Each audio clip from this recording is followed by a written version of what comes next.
Bravo. Bravo. C'était la scénariste qu'il nous fallait pour Batman.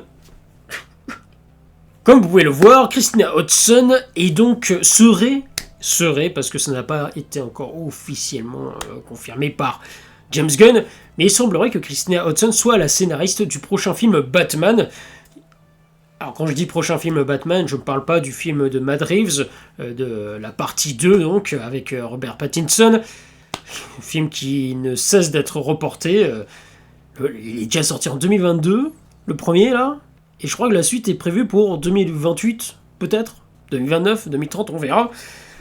Mais bref, je ne parle pas de celui-là, je parle bien du Batman du DCU, donc parce que le Batman de Matt Reeves, je rappelle, ne fait pas partie du DCU, il fait partie du Elseworlds. Et là, quand je parle de Batman du DCU, c'est donc le Batman de Brave and the Bold qui sera réalisé par Andy Muschietti, bref. Et donc, ce réalisateur qui avait déjà réalisé The Flash.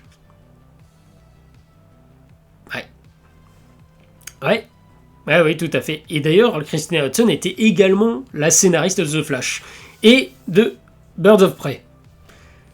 Ça annonce la couleur. Parce que je ne sais pas vous, peut-être que vous allez me dire non, ça va, c'était bien. Mais personnellement, le Birds of Prey, bon, je l'ai pas. J'ai regardé un petit peu une partie, j'ai dû regarder les 15 premières minutes où. Je sais pas si j'ai réussi à le regarder en entier, mais j'ai tellement aucun souvenir de ce film que, à mon avis, j'ai dû regarder que les 15 premières minutes. Et après, j'ai lâché l'affaire. Mais The Flash, j'avais été le voir au cinéma. Et je me rappelle que c'est rare, hein, les films où je me dis, mais pourquoi j'ai été le voir au cinéma, ce film ? Autant la première partie, ça allait encore. Et encore. Mais c'est vraiment... je crois que là où j'ai lâché l'affaire, c'était vraiment... en fait, lors du climax, quand il y avait tout le combat dans le désert, je me suis dit, mais pourquoi j'ai été voir ça ? Qu'est-ce que c'est que ce truc ? C'est cette bouillie, en plus, c'était immonde, visuellement parlant. Et puis même, je parle même pas que des effets spéciaux, je parle de l'ensemble, de manière générale. Le film n'était pas bon. Alors, il y avait 2-3 éléments qui étaient sympas, mais ça ne suffisait pas pour sauver le film. Pour moi, le seul point positif, c'était la relation Barry Allen et sa mère. Voilà, c'était le seul truc qui était sympa. Et puis bon, il y avait Michael Keaton, qui était revenu en tant que Batman. Mais bref, donc, quand tu sais que Christina Hodson va revenir en tant que scénariste pour le prochain film Batman, sachant que quand tu sais que James Gunn, pour lui, Batman, c'est un personnage qui l'ennuie un petit peu parce que, sachant que c'est un personnage qui a un univers plutôt sombre et sérieux, ça ne se prête pas du tout au style de James Gunn. Et il est conscient de cela parce qu'il n'a pas envie de faire de Batman dans son DCU. Il n'a pas envie de faire de ce personnage quelqu'un un guignol ou qui fait des blagues, etc. Il est conscient qu'il doit être respecter les comics, ce qu'il est dans les comics, mais d'un autre côté, c'est à l'opposé de ce que lui, il a l'habitude de proposer. Donc, tu sentais que il avait parlé de ça, que ça l'ennuyait, il devait à la fois proposer une vision de Batman qui lui convient, mais d'un autre côté, voilà, tu sentais qu'il avait un peu les fesses entre deux chaises, voilà, si vous voyez ce que je veux dire, et donc il était embêté. Clairement, il était embêté, et quand tu vois la scénariste qui va s'en charger, ça fait très très peur pour la suite pour ce que va donner ce film de Brave and the Bold. Moi personnellement, bon, après on verra avec un premier trailer, mais j'ai peur pour ce Batman du DCU. Honnêtement, cette version de Batman dans le DCU, ça fait très très peur. Donc on va juste lire ensemble l'article qui vient avec. Soyons clairs, l'arrivée de Batman dans l'univers d'ici avec le film prévu intitulé The Brave and the Bold n'est pas pour demain, parce que oui, de toute façon, le tournage n'a même pas commencé.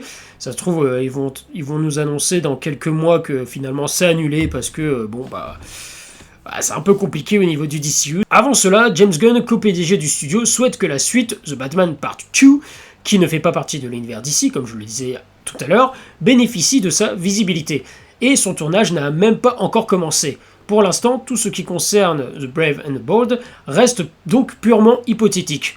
Pourtant, cela n'a pas empêché les fans de films de super-héros de réagir, ils disent s'enthousiasmer, mais c'est plutôt de réagir pour les dernières rumeurs à son sujet, et dans ce cas précis, ils n'ont pas tout à fait tort. Jeff Schneider on dit? Bref, journaliste et informateur réputé pour son franc-parler dans le secteur du divertissement, a annoncé hier soir que Christina Hodson avait été choisie pour écrire le scénario de Batman. Pour ceux qui ne la connaissent pas, Hodson a notamment écrit pour les films de l'univers cinématographique DC Birds of Prey, qui était donc, voilà, comme le dit l'article, un échec retentissant, et The Flash, qui était un véritable fiasco.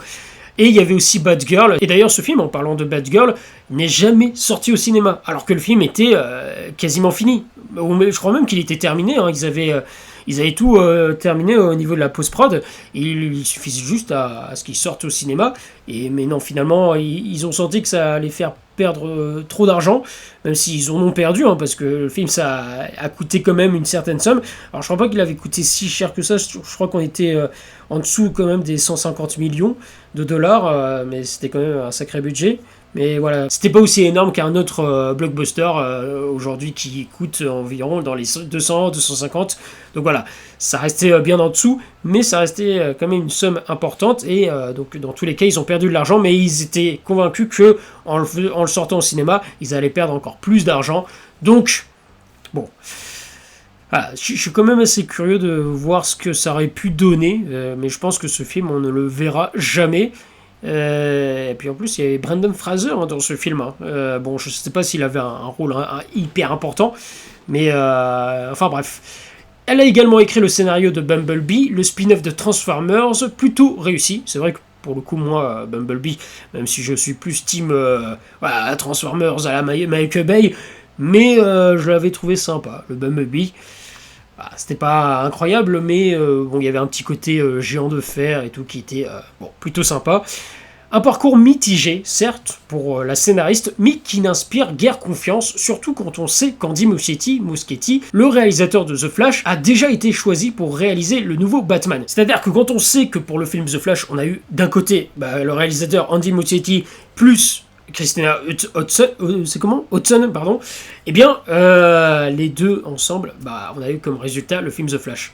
Donc c'est pour ça que je dis qu'il y a de quoi être inquiet. Parce que autant, bon, le Michael Keaton a quand même eu droit à sa scène de gloire, à son moment de gloire en tant que Batman dans le film The Flash. Donc, si on prend en compte juste cet aspect-là, on peut se dire... Ouais, c'est rassurant parce qu'on sent que le personnage de Batman, ils veulent bien faire les choses, ils veulent respecter le personnage, voilà. Mais, je ne peux pas m'empêcher d'ignorer cette scène immonde qu'on a eue dans le film The Flash avec le Batfleck, qui pour moi est l'un des meilleurs Batman sur grand écran, hein, je parle bien. Même si bon c'est pas le meilleur, mais ça fait partie des versions de Batman que moi j'avais bien apprécié, étant un fan du Snyderverse, eh bien ça va de soi. Donc voilà, j'avais bien aimé cette version de Batman avec Ben Affleck, et la manière comment il a été traité dans le film The Flash, tu te dis c'est ça qu'on va avoir comme version de Batman quand tu sais le style de James Gunn et tout. Enfin, il y a quoi être inquiet. Donc voilà, quand on voit le CV de Christina Hodson, bah oui, c'est plutôt mitigé et il y a de quoi avoir des craintes. Donc c'est vrai que c'est pas la première personne à laquelle tu penses quand tu veux engager quelqu'un pour être scénariste pour un film tel que Batman. Mais d'un autre côté, c'est pas incohérent par rapport aux propos de James Gunn. De toute façon, il faut pas s'attendre à de grands miracles avec le film, cette version de Batman dans le DCU. Je pense que... Sans commentaire. Sans commentaire. Vous vous souvenez de cette scène? Allez, on se la remet.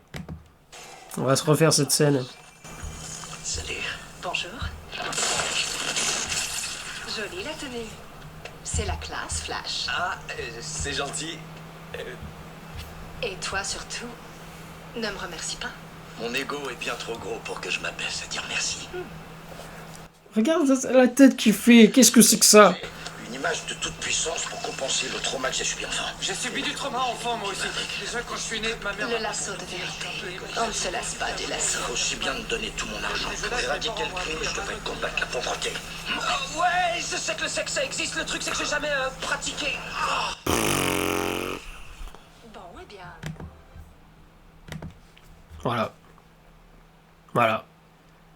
Moi je dis ça, je dis rien, hein, c'est... Après, ok, les gens vous allez me dire, ça veut rien dire. Mais voilà, je ne peux pas ignorer cette scène. Et ça, cette scène, ça a été validé par le réalisateur et la scénariste qu'on va avoir pour le film Batman, The Brave and the Bold. Voilà. Je pense que cette scène à elle seule veut tout dire. Après, espérons que je me trompe, espérons que voilà, ça sera pas du tout ça. Espérons qu'ils se rapprocheront plus de la version de Batman, version Michael Keaton. Mais voilà. Bref, n'hésitez pas à me dire ce que vous en pensez dans les commentaires, si pour vous c'est une bonne nouvelle, ou est-ce que ça annonce de terribles choses pour la version de Batman dans le DCU. Voilà, dites-moi tout ça dans les commentaires, à lâcher un petit pouce en l'air et à vous abonner pour soutenir la chaîne. Et puis moi, je vous dis à très bientôt pour de prochaines vidéos. Ciao tout le monde!